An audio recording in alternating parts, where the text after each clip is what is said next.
¿Qué tal? Buenas tardes amigos de DBB Noticias, los saco como todos los días desde la ciudad de Londres, Pascual Raúl Zárate Gil.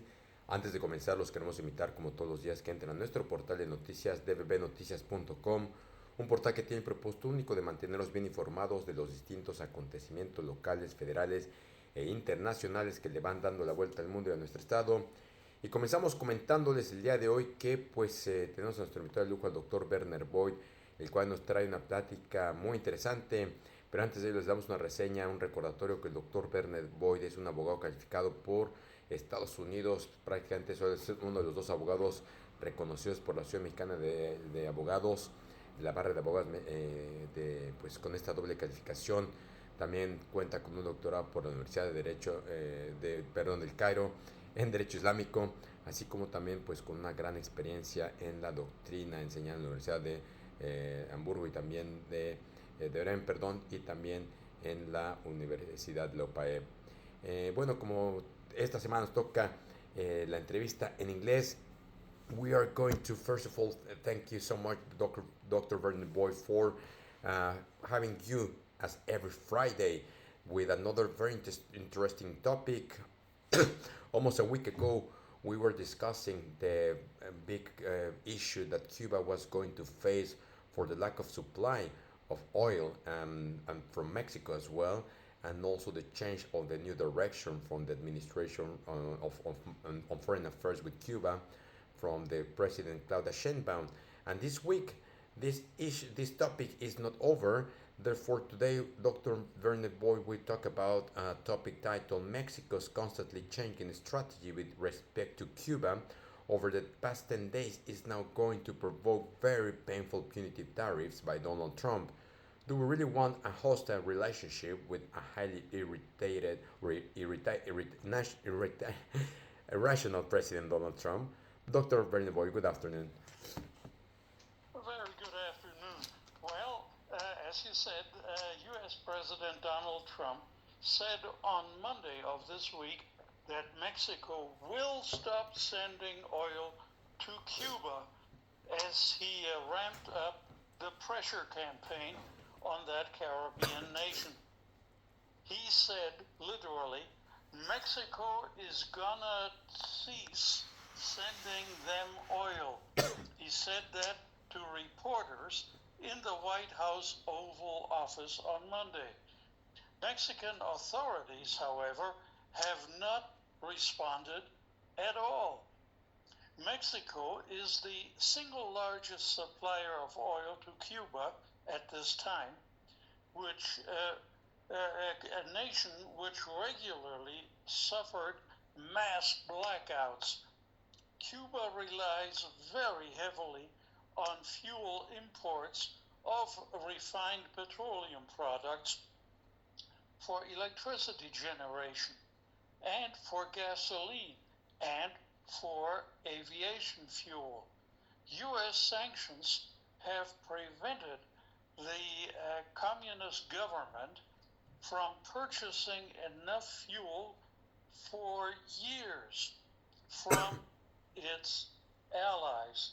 Here we're talking typically about Russia and China.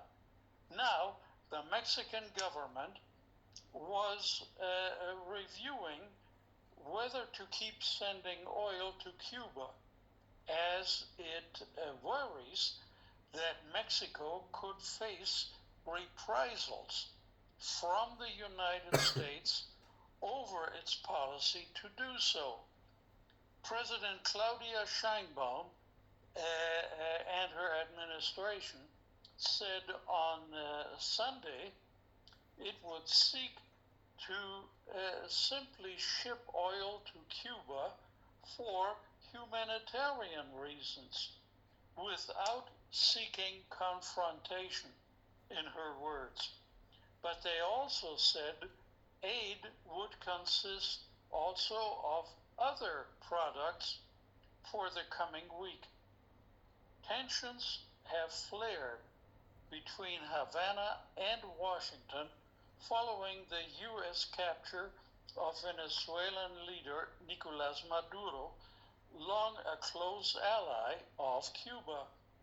Now, Trump has labeled Cuba an unusual and extraordinary threat to U.S. national security, and he has threatened tariffs on all U.S.-bound exports of any nation that sends oil to the communist-run island, and that is a huge problem now for Mexico.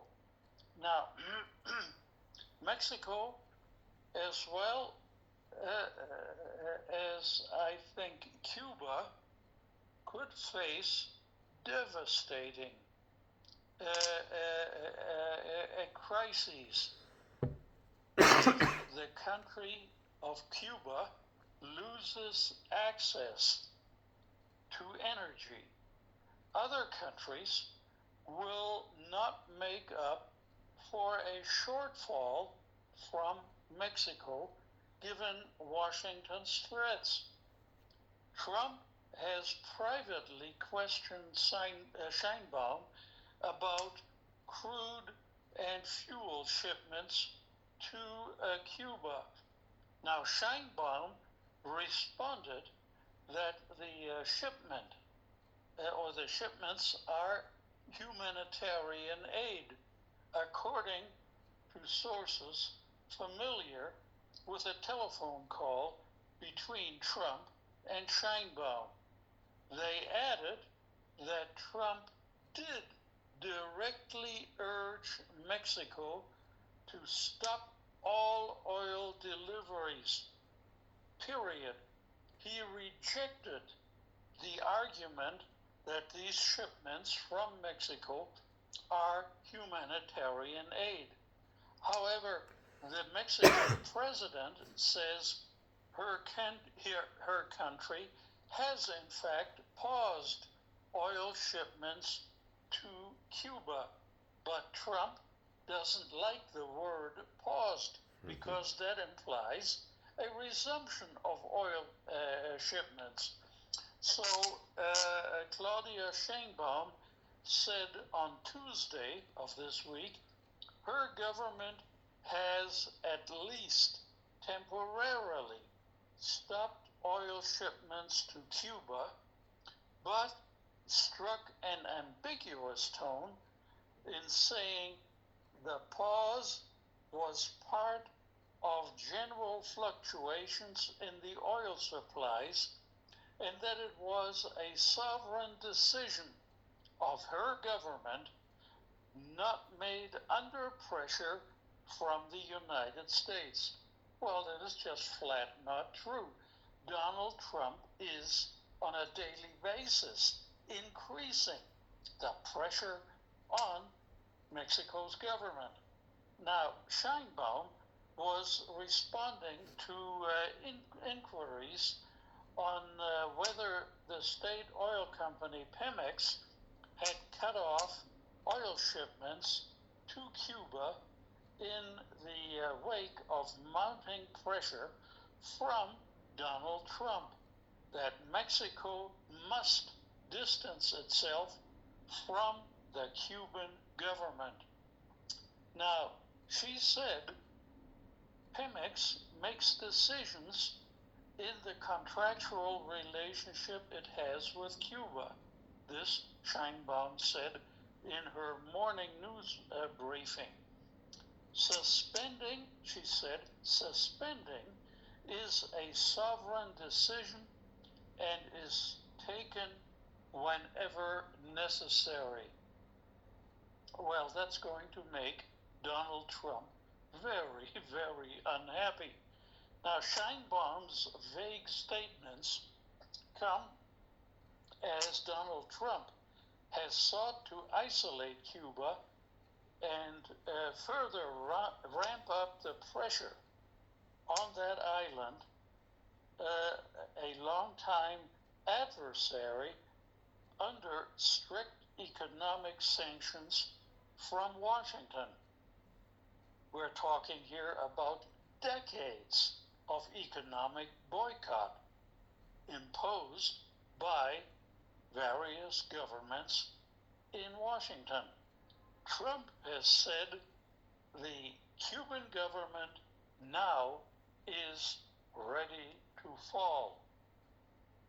As we said last Friday, Mexican oil has long acted as a key lifeline for Cuba.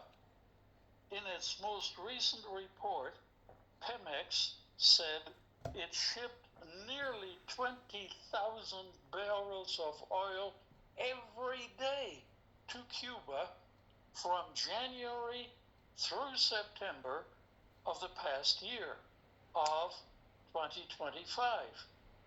Now that month, U.S. Secretary of State Marco Rubio visited Mexico City, and afterwards, after a closed-door meeting in the National Palace, the figure of oil shipments had fallen from 20,000 barrels a day to only about 7,000 barrels.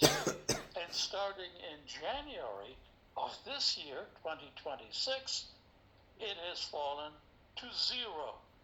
Now, Sheinbaum has spent weeks saying she would provide clear data on exports of any kind to Cuba. But as of now, she has yet to do so. Now, while the future of shipments from Mexico remains very uncertain indeed, what was clear is that Sheinbaum is, in my opinion, walking a tightrope between her political rhetoric supporting Cuba and upcoming trade agreement negotiations with the United States in the spring of this year. We now expect further pressure, intense pressure from Washington to halt those oil shipments permanently, not just on a paused basis, given Trump's growing demands that Mexico deliver much stronger results in the fight against drug cartels and in the battle against the Cuban government. Meanwhile, dozens of drivers waited hours in long lines common on in Cuba to fill up their cars and trucks with gasoline or diesel oil, saying that they had heard all of this news, while some drivers said they were particularly worried and said they would find a way forward. However, other drivers expressed deep anxiety over what the future surely would hold for them and the island. Now, Sheinbaum must manage her relationship with an irrationally mercurial Donald Trump, who has at times both praised her leadership and then threatened to send the United States military into Mexico to combat drug trafficking. The balance became even more difficult for Sheinbaum this week following reports that Mexico's state-run oil company Pemex has stopped shipments of oil headed for Cuba, which is grappling with shortages, as we just said, following the U.S. military action in Venezuela. On Thursday, Trump ramped up the pressure. Yesterday afternoon, national emergency declaration over what he couched in terms as threats posed by the Cuban government, and he authorized the use of new tariffs against any country that sells or provides oil to the island. The order, yesterday's order, gives the administration broad discretion to impose punitive duties on imports from countries deemed to be supplying Cuba, dramatically raising the stakes for Mexico, as Mexico weighs how far it can go without triggering economic retaliation from Washington, or worse. Sheinbaum still refuses to hit back too hard against Trump, preferring to speak publicly in diplomatic platitudes even as she faces new intense pressure as of yesterday. Her posture stands in marked contrast to Canada's Prime Minister, Mark Carney. He is urging world leaders to stand up to Trump, and that went viral and drew a swift, violent rebuke from the White House and threats of even more new tariffs against Canada. But the latest episode is characteristic of Sheinbaum's approach to Trump over the past year, in that 1 year that has so far helped her avoid the kinds of headline-grabbing public ruptures that have plagued Mark Carney and the Ukrainian President Volodymyr Zelensky, and also French President Emmanuel Macron. Trump's threats specific to Mexico have triggered a debate inside Mexico's government over how much risk Sheinbaum can afford to absorb and how hard she should push back against Trump and his violent threats. Yesterday, President Claudia Sheinbaum announced that the government of Mexico will send humanitarian assistance to the island this week to support the Cuban people. Sheinbaum said, "This week we are planning to send humanitarian aid to Cuba, and it will be carried out by the Secretariat of the Navy and will include oil, food, and other essential products. And we continue to pursue a solution on everything related to the shipment of oil for humanitarian purposes."